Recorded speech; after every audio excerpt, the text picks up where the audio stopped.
Welcome and good afternoon. My name is Karen Grunberg. I direct the Center for Middle Eastern Studies, and I'm faculty in the Department of Middle Eastern Studies here at UT Austin, and in the program in Comparative Literature. I'm delighted to introduce Dr. Daniella Farah for her talk today of Rice University. Her talk is entitled Celebrating Purim in Tehran, Jewish Belonging and Mobility in 20th Century Iran. As you may know, this talk is part of the fairly new lecture series, Jews in the World of Islam, a collaboration among the Schusterman Center for Jewish Studies, the Center for Middle Eastern Studies, and the Islamic Studies Initiative here at UT Austin. Recent speakers have explored subjects such as Jewish networks in Baghdad in the age of nationalism and Jewish women and girlhood in Cairo. We're really fortunate to have this lecture series here at UT Austin because, as many, but perhaps not all of you know, the field of Jewish studies has taken a significant turn in the last 20 to 30 years toward exploring the histories and experiences of Jews in Muslim-majority lands spanning from Morocco to Iran. This expansion has had really significant consequences and has reshaped not only the geographical boundaries but the theoretical contours of the field.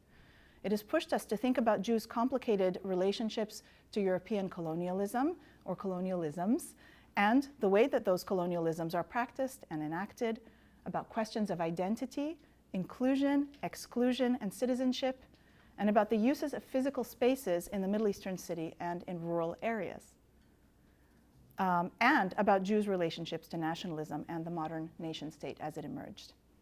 Obviously, this turn has implications for Middle Eastern studies as well, in thinking about Middle Eastern and North African histories and cultures and about the place of Jews in the region, beyond and prior to the dominance of Israel in discourse about Jews in the Middle East. In today's talk, Dr. Farah will consider how Iranian Jews navigated their Iranian and Jewish identities. She will focus on the landscape of Jewish life in 20th century Iran, including Jewish-Muslim interactions, political engagement, upward mobility, and the intersection of education and integration. Dr. Daniella Farah is a Samuel W. and Goldie Marion Spain postdoctoral fellow in Jewish studies at Rice University and a recipient of a 2021 Salo Baron New Voices in Jewish Studies Award and a 2021-22 Memorial Foundation for Jewish Culture grant. She received her PhD in Jewish history from Stanford University last year. Her scholarship lies at the intersection of modern Jewish history, education history, Middle Eastern history, and transnational studies, focusing on Jewish-Muslim relations, national belonging, and Jewish identity formation in modern Iran and Turkey. Please join me in welcoming Dr. Farah to UT Austin. First of all, I want to begin by thanking the Schusterman Center for Jewish Studies and Middle Eastern Studies for inviting me to be here. I was telling Karen and Isabel yesterday that this is actually my first major in-person talk since the pandemic started. So I'm really excited to be doing this and hopefully be doing more of these types of talks in the future. So my talk today is called Celebrating Purim in Tehran, Jewish Belonging and Mobility in 20th Century Iran. And I was musing to myself that it probably would have been more appropriate to call it Celebrating Pesach in Tehran, as we're now approaching that holiday, but perhaps that'll be a future talk. So the talk will explore the landscape of Jewish life in Iran with a specific focus on Jewish-Muslim relations, upward mobility, political engagement, and the intersection of education and integration. I'll be focusing mainly on the years 1945 to 1979, which coincide with the reign of Mohammad Reza Shah, who was the second Pahlavi Shah, who was throned after his father's forced abdication in 1941. So these 35 years that I focus on are ones in which Jews undeniably experienced massive upward mobility and integrated into many facets of Iranian life. Jews became prominent in commerce, the medical and pharmaceutical fields, and were overrepresented in universities as students and educators. And yes, this is actually a portrait of, or a photograph of this girl over here is my mom, and these are my maternal grandparents. So Jews in Iran during this period operated their own schools, synagogues, newspapers, philanthropies, and youth clubs. Engagement in a diverse array of professions and activities brought Jews into close contact with the non-Jewish world, reinforcing their rootedness in the social, cultural, political, and economic facets of Iranian life. And this issue of rootedness is very important, and I'll talk about it later, because something that if you talk to any Iranian Jews in the US, and also through my archival work and in my oral history, something that Iranian Jews often do is evoke their long-standing presence in Iran. So they'll say, we were there for 2,500 years, 2,600 years, we were here before Islam arrived. And it's kind of this sort of like device that Iranian Jews use, at least I argue, to really claim belonging to the nation. So this is a really important element of Iranian Jewish identity formation. So before I explore the years 1945 to 1979, I'm going to first very briefly talk about the constitutional revolution of 1906 to 1911, because this was when Jews in Iran first achieved emancipation. So several edicts from this period directly impacted the recognized religious minority groups, Ahl al-Dhimma or Ahl al-Kitab are the terms used for them. And this, in the context of Iran, included Jews, Zoroastrians, Armenian, and Nestorian Christians. So one of the major changes was that the poll tax, or the jizya, was revoked. The recognized religious minorities were declared legal equals to Muslims, and each group was allowed to elect one member to parliament to represent their interests. But historian Daniella cautions that while the revolution improved the situation of Jews to a certain extent, a number of restrictions remain in place. So for example, he notes that in 1907, there was a law that dictated that only a Muslim could become minister.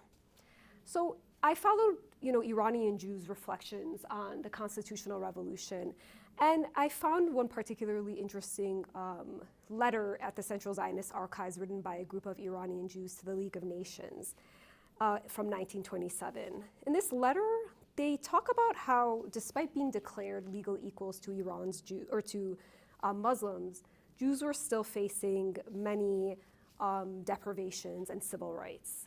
So for example, at this time in 1927, Jews were still barred from working in several ministries, such as the Ministries of Interior and Foreign Affairs.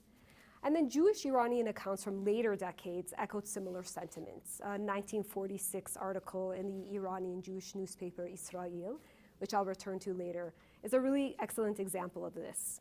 Its author wrote that although after the revolution, Jews were able to enter certain professions that were once out of reach, they still face discrimination in many societal and professional fields, quote, merely because we are Jewish. So in sum, although Jews were afforded representation in parliament and had increased access to some civil rights after their emancipation, these rights remained limited in scope and some discrimination persisted. But I think something important to keep in mind, especially for those of us who've studied Jewish emancipation, that history, is that this interplay of discrimination alongside increased civil rights and greater professional access was not unique to the Iranian Jewish experience of emancipation. In fact, this was quite similar in many of the sort of quintessential, European countries like France. It just so happens that, Iranian Jews were emancipated a lot later. But I think it's important to keep that in mind as we talk about big issues like emancipation in Jewish history. So very briefly, I'm going to talk about demography. So in the late 1940s and early 1950s, Jews lived in every corner of Iran.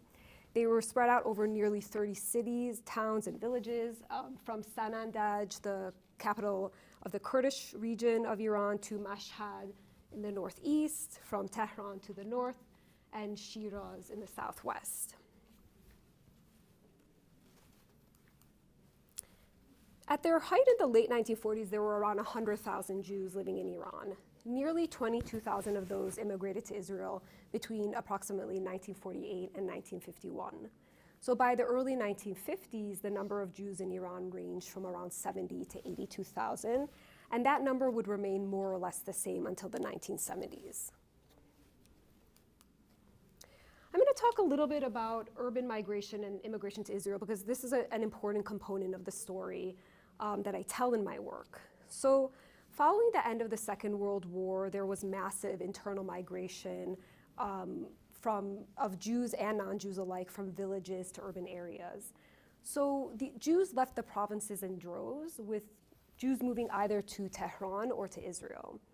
And actually, an interesting indication of their heavy urbanization was that in the mid-1940s, only about 1/4 of the Jewish population lived in Tehran, whereas by 1970, 3/4 of the Jewish population lived in Tehran. The majority of the 22,000 Iranian Jews who immigrated to Israel in those few years following its establishment were destitute. Upon their arrival in Israel, the government placed most Iranian Jews in immigrant absorption camps, ma'abarot. Residents encountered overcrowding, deficient sanitary and hygiene conditions, and uneven access to medical care. And compounding these health concerns was the discrimination that Mizrahi Jews faced. So I don't know if you're familiar with Ori Bashkin's work, but she talks about how the Iraqi Jews who were in the ma'abarot complained that the Ashkenazi directors gave preference to Ashkenazi Jews when it came to housing and job placements. So as a result of the poor living conditions and discrimination they faced, many Iranian Jews began writing their family members at home upon arrival, discouraging them from moving to Israel. Furthermore, in 1951, Israel updated, who was eligible for immigration. I think it's called seleksia, right? Allowing only, or I can't remember the term. Anyways, allowing only those who were young and healthy to immigrate, which barred many of the potential Iranian candidates from moving to Israel. And then on top of all of this, thousands of Iranian Jews who had made Aliyah actually chose to move back to Iran, warning that all lucrative work was reserved for Ashkenazis. And this is actually really interesting and something that makes Iran quite unique as far as countries in the Middle East and North Africa that had large Jewish populations, because an Iraqi Jew could not go back to Iraq, right? Because they had renounced their citizenship upon leaving. There was no incentive to go back to Yemen, but Iran was very unique because Jews could actually go back after the establishment of Israel. So all of these factors led to the virtual standstill of Iranian Aliyah by 1952. As one official of the American Jewish Joint Distribution Committee proclaimed, quote, "The Jewish community sees its future for better or worse in Iran." Immigration to Israel picked up a little bit towards the end of the 1950s, but at a sharply reduced rate. For example, an Alliance Israélite Universelle official argued in 1959, "It seems that a very clear majority of Iranian Jews do not at all consider the possibility of emigration. On the contrary, everything indicates the strongest and most sincere attachment to the soil, a nation, a culture, and its institutions, all things with which such a long past has forged particularly strong links."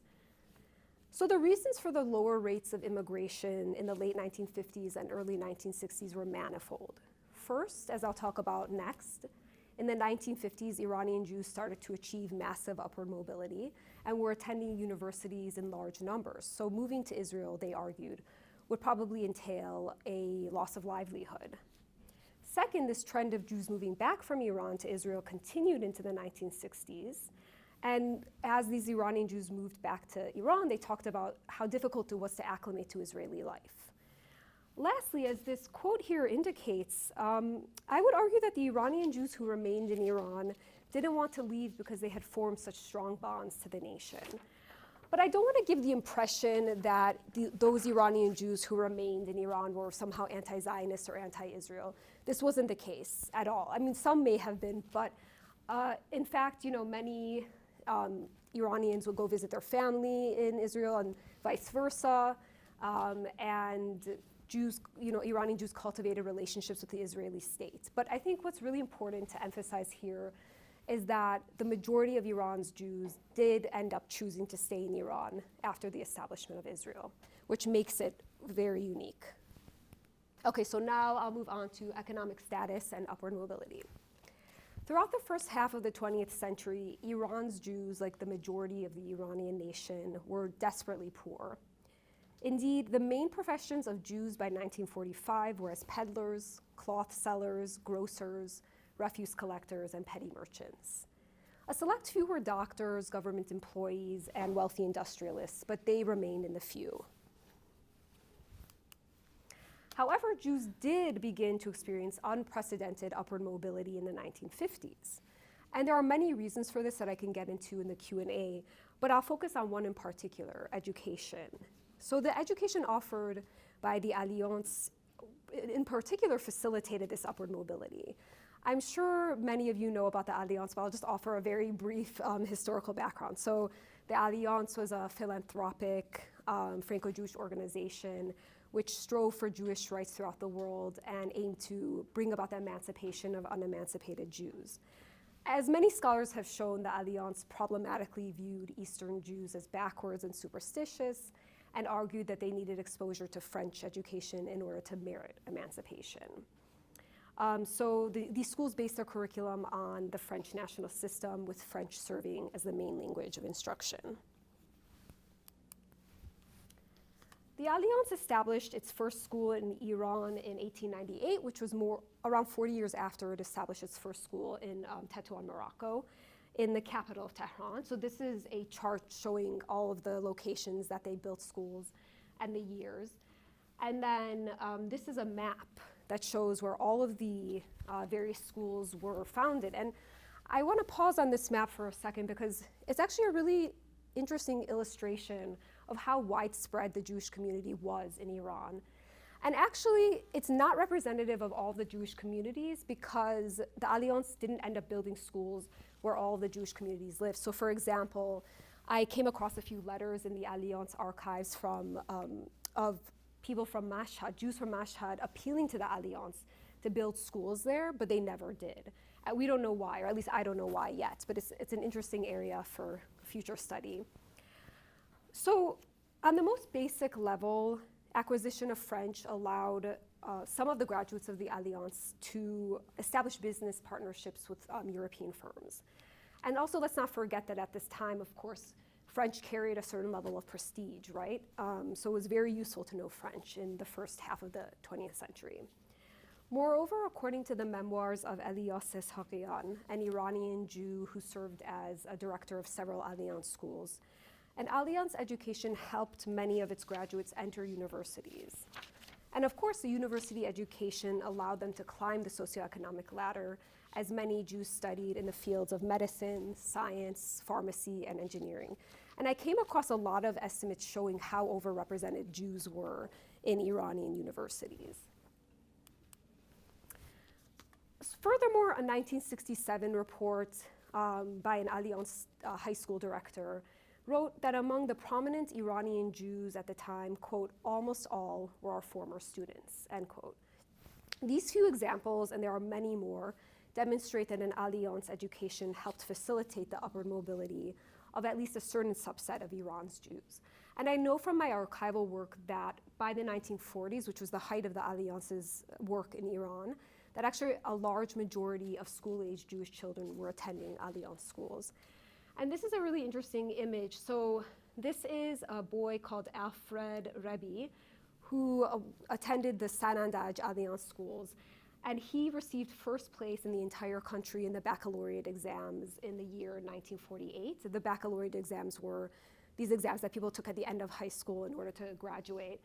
And I actually, in addition to this, I found a letter that he sent to the Alliance basically saying, I am indebted to your education. It is because of the education I received at your schools that I was able to achieve all of these successes. And I came across a number of instances like this. But I'd argue that what's perhaps the best evidence of the Alliance's role in facilitating the upward mobility of Iran's Jews is that many of its students, boys and girls, attended universities at a time when university admission was highly competitive. So I'll just give a couple of examples. On the 1973 to 74 university entrance exams, which are called concours in Iran after the French word, 85% of the Alliance high school students who took the exams were admitted, whereas only 12% of those who took the exams on the national level were admitted. And in the 1975 to 1976 concours exams, 88% of Alliance high school students who were admitted into university, whereas only 10% of those who applied on the national level were admitted. But it wasn't only Alliance graduates who were overrepresented in universities, but Jewish students on the whole. So something I'd like to argue in my work is that a significant presence in centers of higher education was one way that Jews were able to integrate into Iranian society, because these were spaces that Jews interacted on almost a daily basis with non-Jews. And I'll come back to the issue of education a bit later in the talk.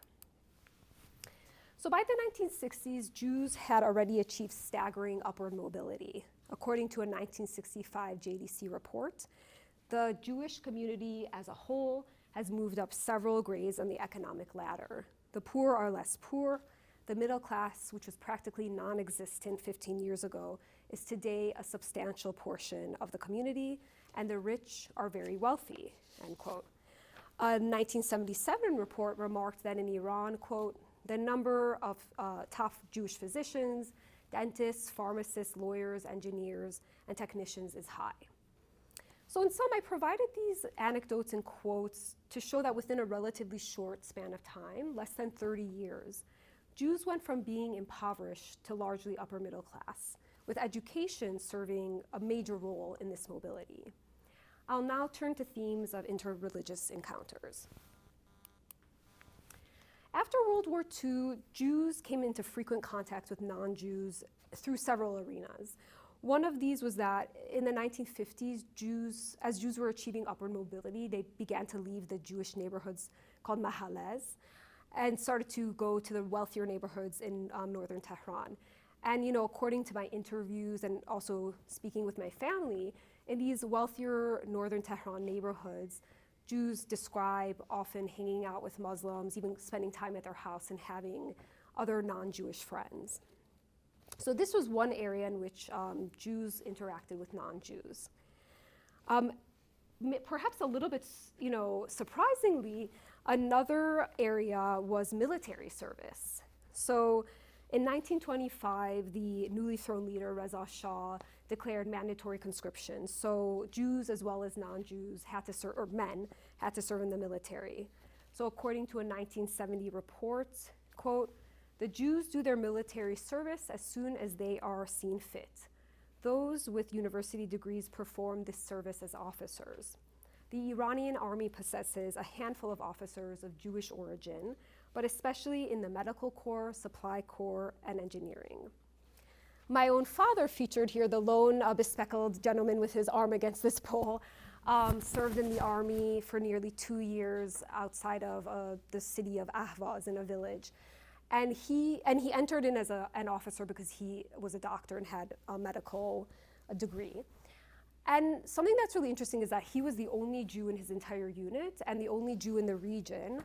But he always says, he speaks very happily and nostalgically about his time in the army.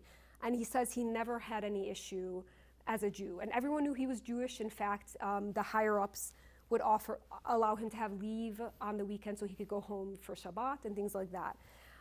So this is another really interesting arena in which Jews and non-Jews interacted with each other.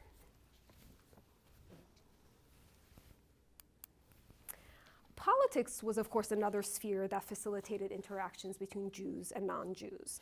For example, Lior Sternfeld, as I'm sure you all know, shows that Jews were active in political movements in 1940s and 1950s Iran through their participation in communist Tudeh party. Through active political engagement in which Jews collaborated with their non-Jewish brethren, the Jews of Iran were able to integrate themselves into the larger society.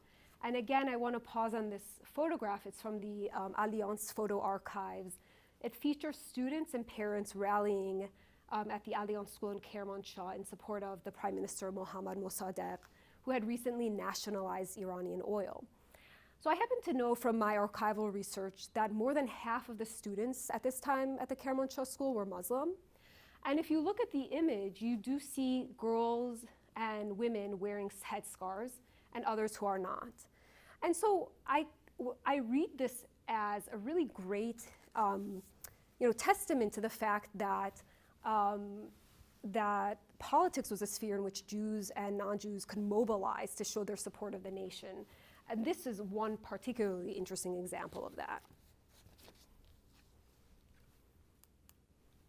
My research shows that one crucial way Jews and non-Jews were able to interact and form meaningful relationships was through education. I found that throughout their more than 80 years in Iran, Alliance schools consistently maintain a mixed student body that included Jews and non-Jews, as Isabel Hedrick shows in her work. The Alliance actively sought the enrollment of non-Jews because their presence enhanced the prestige of the schools, helped Jews build positive relationships with non-Jews, and actually alleviated anti-Jewish discrimination. After Reza Shah's nationalization of education, which began in the 1920s and continued into his son's reign, the state also sent non-Jewish teachers and directors to Alliance and other Jewish schools to teach general subjects. So something I don't talk about in this talk, but I'd be happy to address in the Q&A, is that the Alliance schools became thoroughly nationalized, and I'll explain what I mean by that later if you're curious. So in Jewish schools, Jews sat side by side Muslim, Baha'i, Zoroastrian, and other Jewish students. Persian language oral histories and memoirs reveal that in educational spaces, Jews formed friendships with non-Jews that extended well beyond the classroom.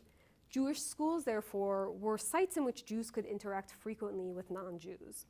So, for example, one of the Iranian Jews I conducted an oral history with had attended the prestigious Etefaq school for his high school years. Etefaq is actually really interesting. It was originally founded by Baghdadi Jews in Tehran, but then overwhelmingly became occupied by Persian Jews. But another really interesting element of this school is that it always maintained a non-Jewish student body, somewhere between 10 and 20%. And actually, the director of the school, who was a former professor of physics at the University of Tehran, was very adamant about accepting non-Jews for very similar reasons that the Alliance was. So I asked him about the non-Jewish presence in the schools, and he said, "You never got the feeling that they had any sort of prejudice against the Jews. I don't know if it was because the environment was majority Jewish, but I didn't really get that feeling. The feeling was we are all friends and we're all equal." An important development in 1950s Iran was that Jewish parents actually began removing their children from Jewish schools and placing them in non-Jewish schools for a number of reasons, one of which was that they believed that their children needed to be immersed in Muslim majority spaces in order to succeed in society. So the attendance of Jews in state schools and that of non-Jews in Jewish schools became so prevalent that by the early 1970s, over half of all school-aged Jewish children were attending non-Jewish elementary schools. But even more astonishing, by 1978, over half of all Alliance students were non-Jews. So just to drive this point home, I argue that the attendance of Jews at religiously diverse schools in Iran, both Jewish-run and state-operated, facilitated the integration of Jews into the broader Iranian society by providing them with spaces to interact daily and meaningfully with non-Jews. So I'm now going to move on to a related topic that I actually have never presented before, so I'd be curious to hear about what you think about this. So this is something I call a threat of assimilation discourse. And I'll just give some examples that illustrate this. In the 1972 study on Jewish education in Iran, Israeli sociologist Yosef Glanz proclaimed, "The increasing flow of Jewish pupils to non-Jewish schools should cause anxiety among the Jewish authoritative bodies in Iran and induce them to take the appropriate steps to stem the breach." Likewise, Stanley Abramovich, who was a former director in Iran and a JDC official, stated in a 1973 report, quote, "The threat of assimilation is looming dangerously. The change conditions in Iran, cultural, economic, and social, call for a new look, a re-examination of the entire education program." So these two quotes are illustrative of a discourse that many JDC, Alliance, and Jewish agency officials were expressing in the late 1960s and early 1970s, or into the late 1970s. These figures express a dire concern about the hazards of Jews assimilating into Iranian society and argued that assimilation stemmed from both the Jews' upward mobility and their increasing enrollment at non-Jewish schools. A 1971 Allianz report is a good illustration of the claim that social mobility and a declining enrollment of Jews in Jewish schools had both caused and were markers of the Jews' assimilation. So in this report, the official Leon Rosen stated that the lower enrollment of Jews in Jewish schools resulted from a, quote, distinct and constant economic improvement of the Jewish population, which is accompanied by a frantic race towards assimilation. He then listed some of the, supposed indication of the Jews' wish to assimilate. One, he noted that many Jewish shopkeepers kept their stores open on the Sabbath. He also noted a reduction in synagogue attendance, and he claimed that there was a rise in intermarriages. One issue that I found repeatedly in my reports that these non-Iranian Jews fixated on was the movement of Jews from the mahallahs, or the Jewish neighborhoods, to wealthier neighborhoods.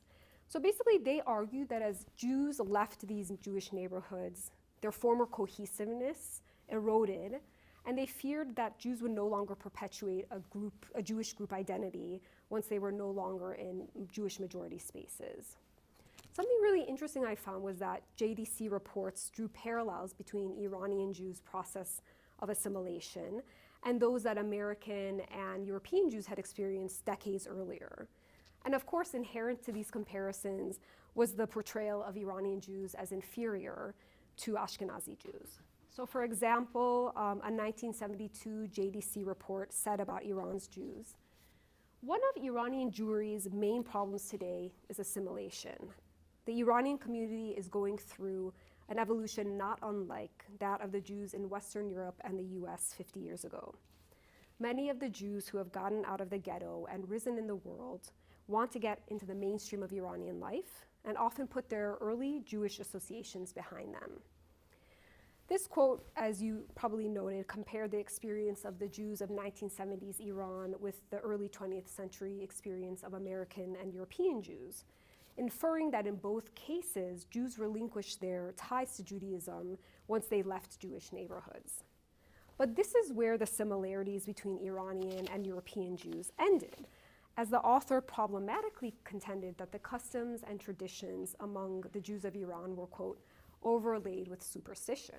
He continued, the Iranians have no cultural resources like Jewish learning, scholarship, and centers of Jewish studies to compare with what once existed in Poland, which would help them cope with the socio-educational problems of emancipation.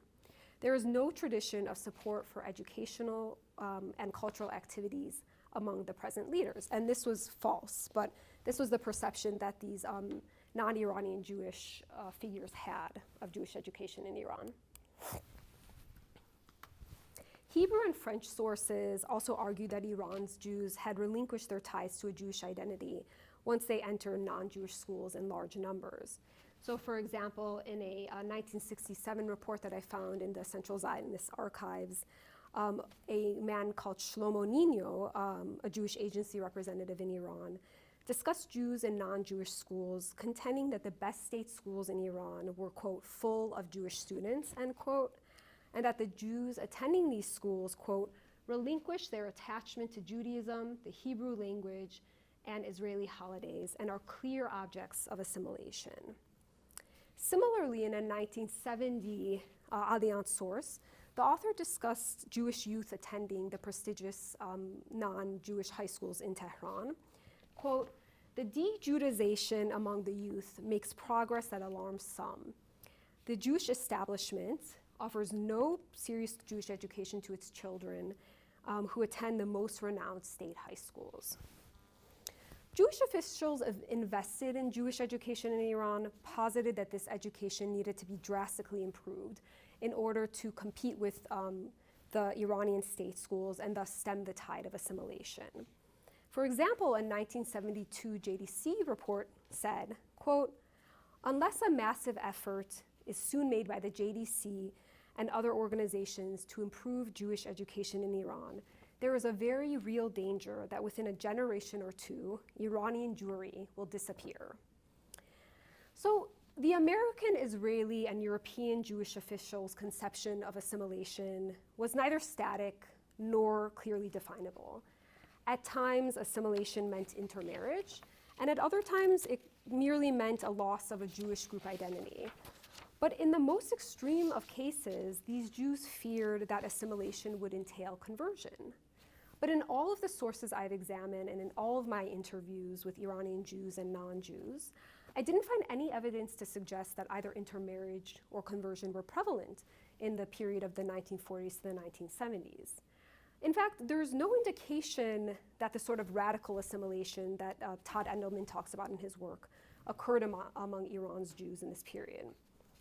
Given the propensity to compare the situation of Iran's Jews with those of European and American Jews, I believe that this preoccupation with intermarriage likely stemmed from the insecurities of American and European Jews who had witnessed a rise of intermarriage in their own communities at this time.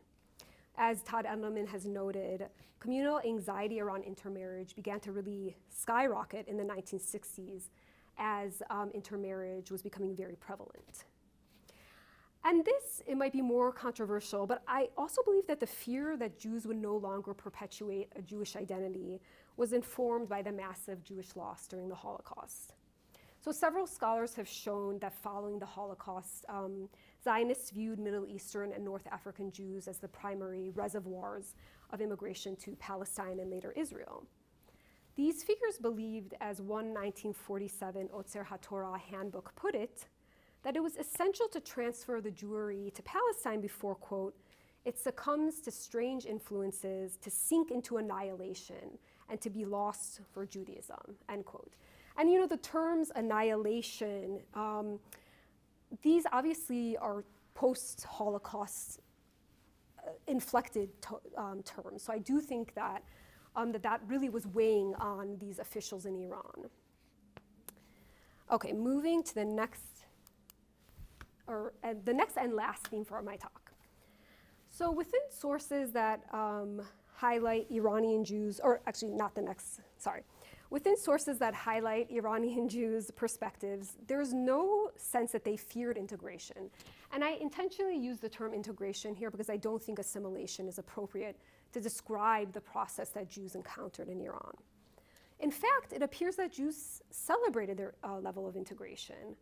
A 1977 newspaper article discussed a delegation of 3 Iranian Jews to the US who were touring America to acquaint the Jews there with, quote, facts about the most ancient Jewish community in the diaspora.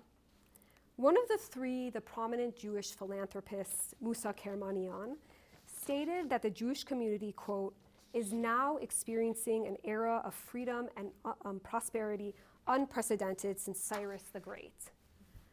Kermanian remarked that Iranian Jews, quote, represent a social elite which is integrally involved in every sector of the economy and academia. So this article praised Iranian Jews' ability to integrate in several spheres of Iranian life rather than bemoaning it.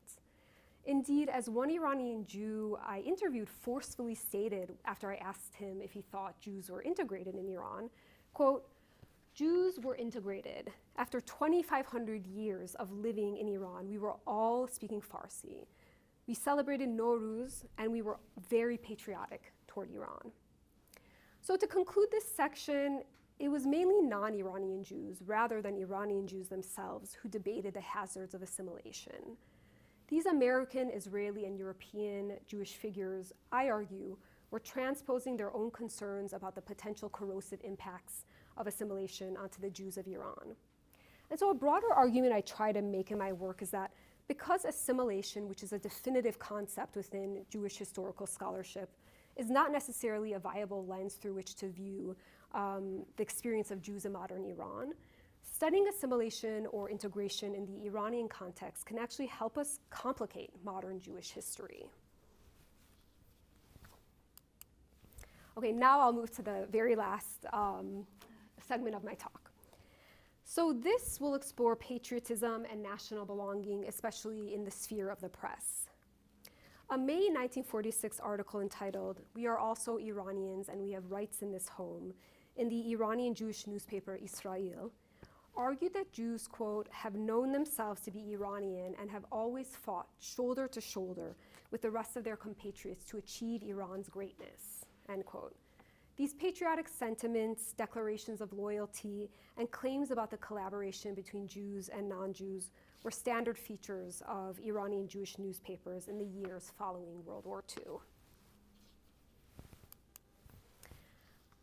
I'm going to explore a couple of Jewish newspapers that were published between the mid-1940s and the early 1950s, which was a volatile period that saw the reign of Mohammad Reza Pahlavi, the brief tenure of the democratically elected Prime Minister Mossadegh, and the latter's overthrow in a CIA-orchestrated coup.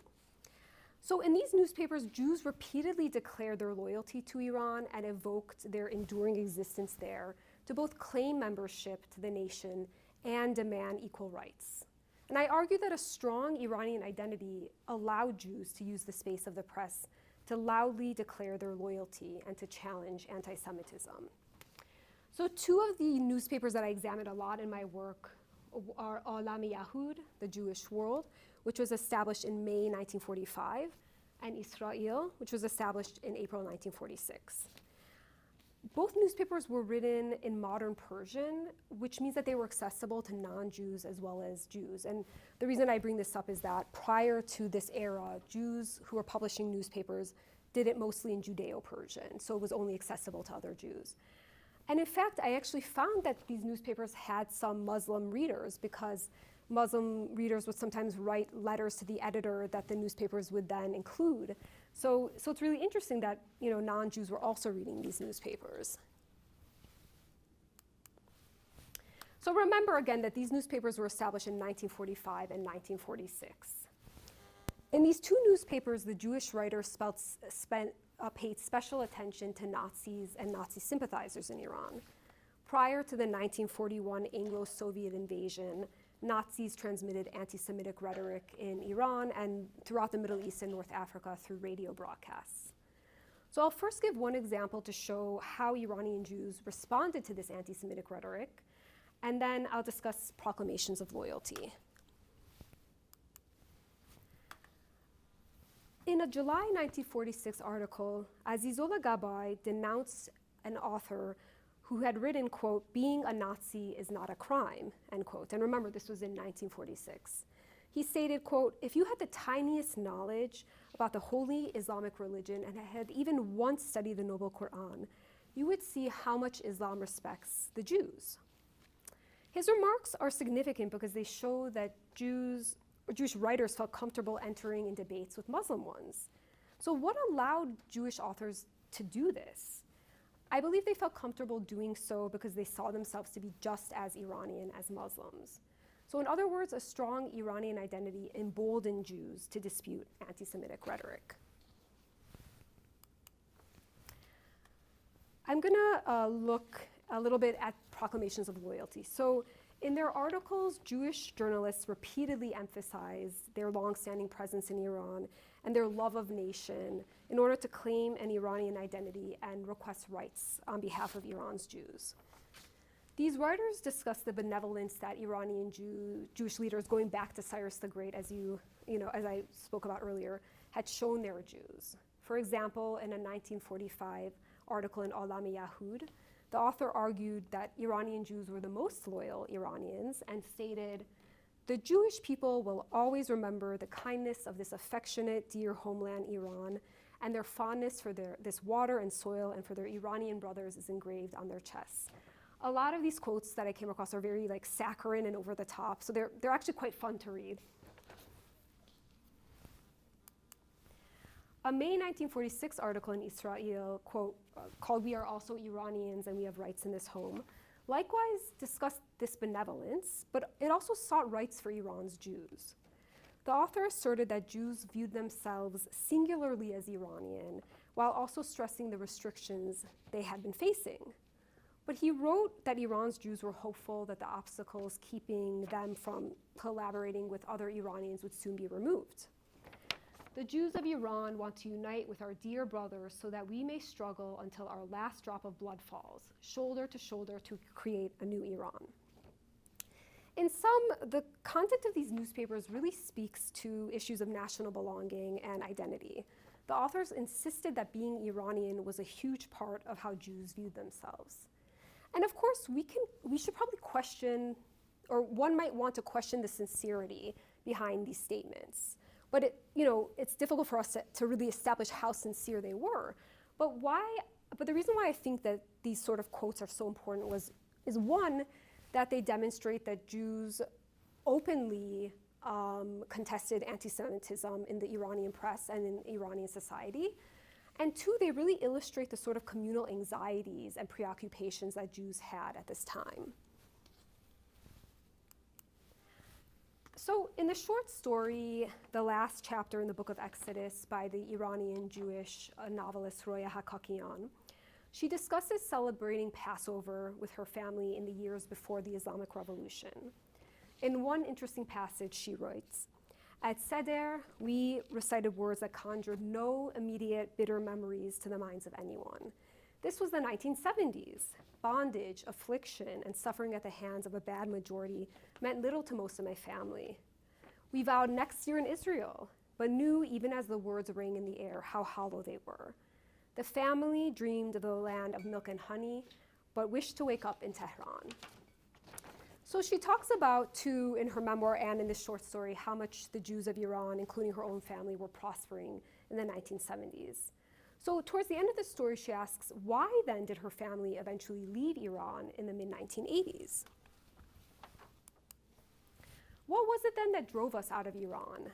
Was it the swastika that appeared on the wall across from our door on the eve of the 1979 revolution? It terrified us, to be sure, but no acts followed, no rise in hostility among our neighbors and friends. We left Iran primarily because life under the new circumstances, war, and a fundamentalist regime was becoming gradually intolerable. We left for all the reasons that compelled anyone, whether Gentile or Jew, to leave.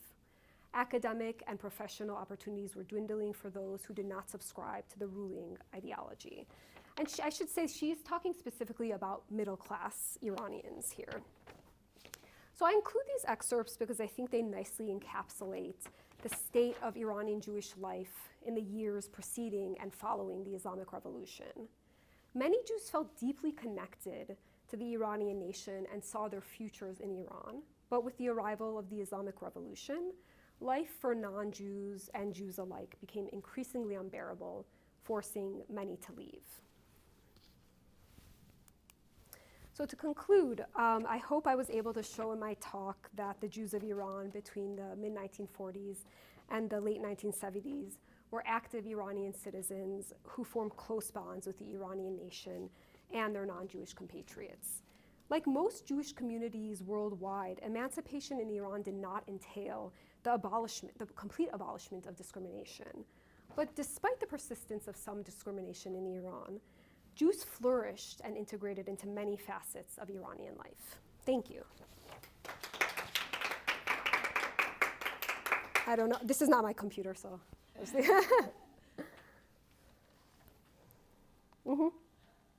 Daniella, for a wonderful, wonderful talk. It really opened up some nice vistas into the shape of this community in the 20th century. I had two sort of questions, or one's more of a wonderment than a question.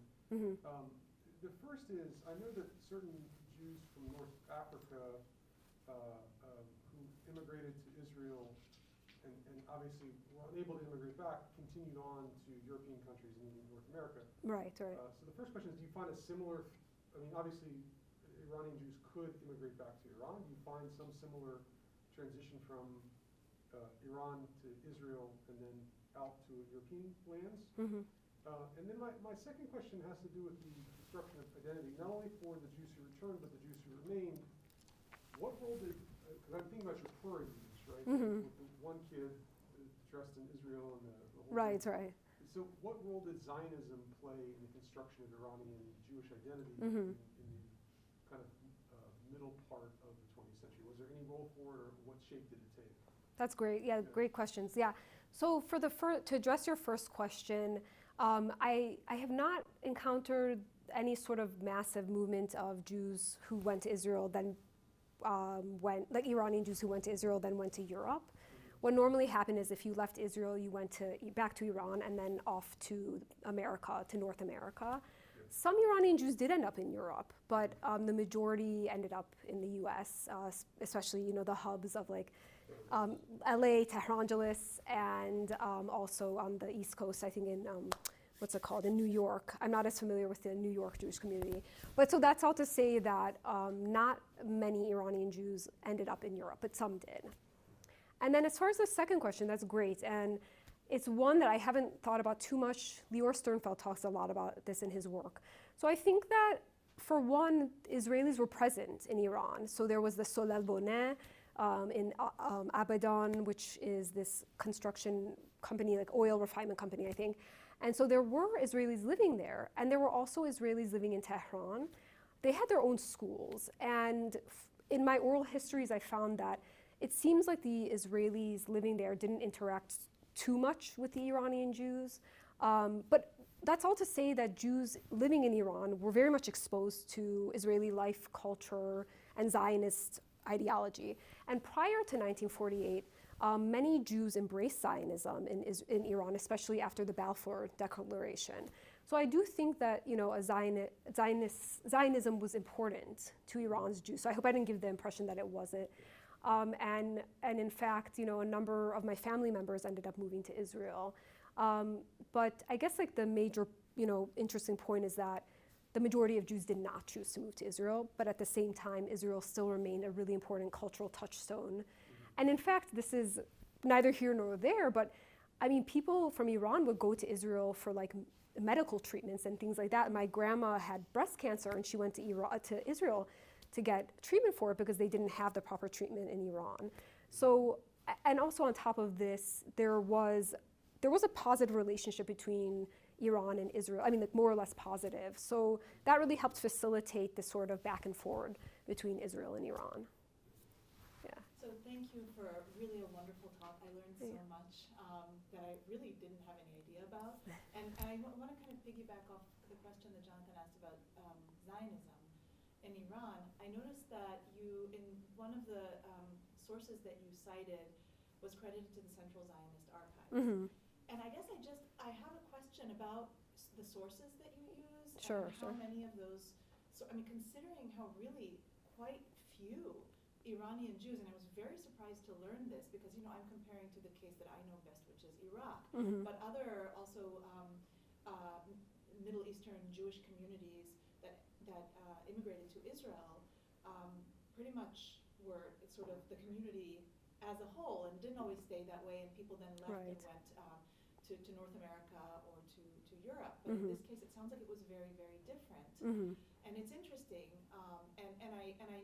the emphasis that you place in your talk on this kind of this need to sort of constantly reiterate the authentic Iranianness of the Jews of Iran. I think you see that in other cases too, but here it seems to have also translated to this real desire, and the circumstances are different and so on, to sort of stay and continue to affiliate with Iran. Mm-hmm. But my question is about your sources and Right. the archival material Mm-hmm. that is relevant to the work that you do. Is there a lot of it in Israel, and where can you locate some? Right, yeah, I can talk about the sources, and also want to address one of the points that you brought up.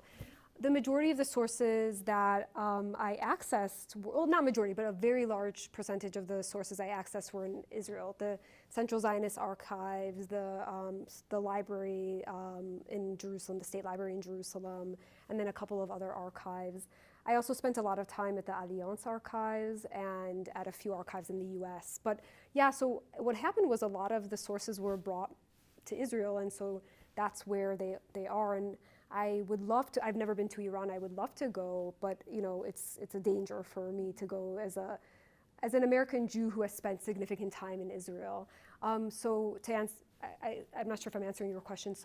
But I access a number of different types of sources. So I think in this talk I use a lot of reports and like anecdotes, but I came across like a wide variety of types of sources, from circulars to government documents to correspondence, things like that. But there are substantial archives that There in are, Israel. yeah, there's substantial archives, yeah, especially the Central Zionist archives, especially for those who are interested in Zionist movements in Iran. The Central Zionist archives has a lot, and I haven't really delved into that segment because my dissertation doesn't cover that as much, but it's something that is very useful for other researchers and potentially for me in the future. And then I also wanted to pause on something you said or address something you said, which was this idea of Jews feeling the need to really, constantly evoke their longstanding presence in Iran and their patriotism.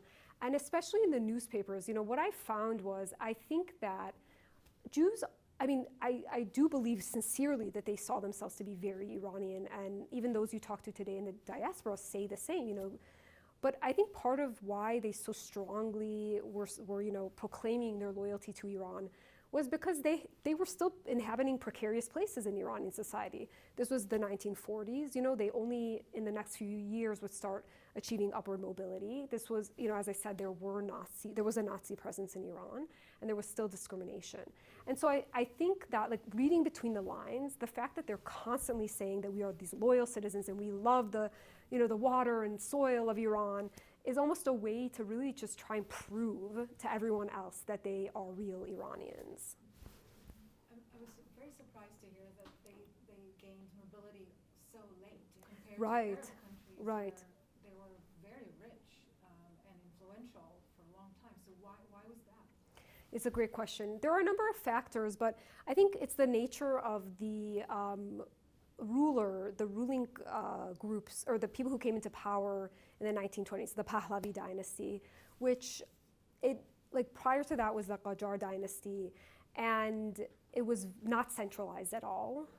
There were a lot of issues, Jews would often be at the whims of the local clerics in their villages, and were much more likely to experience overt anti-Semitism and persecution. But under the Pahlavis, they really emphasize, first of all, going back to their pre-Islamic roots. Like many of these Middle Eastern, right. So that encouraged secularism. It allowed Jews to claim a certain identity, devoid, or an identity that didn't emphasize Muslimness. So they were able to say that we are Iranian, and also we too have been living here, since before Islam. So that opened up the door to Jews, proclaiming their loyalty and being considered as strong Iranians. But another one is education. And so I think that over time, the education that they received at the Alliance especially really helped Jews achieve upward mobility. But there are a number of factors going on here that I could talk about a bit more, but I think those would be some of the major ones. Mm-hmm. So I've got a couple questions, but also really quickly, the other thing that was going on was most of the Arab countries were under some sort of form of colonialism. And in Right. Jews benefited from being involved in colonial structures, and Iran was nominally an independent country. Right. It was actually overrun by the British and the French, but it kind of got the worst of both worlds because it was neither a colony with any kind of imperial structures that Jews could be a part of, nor was it an actual independent country. Right. So that, I think, plays into the Jewish status. That's a great point. Yeah, that's a great point. But two questions. So one, when you were talking about discourses of assimilation and integration, did you find a difference between the French people who were speaking about this and the Americans who were speaking about this?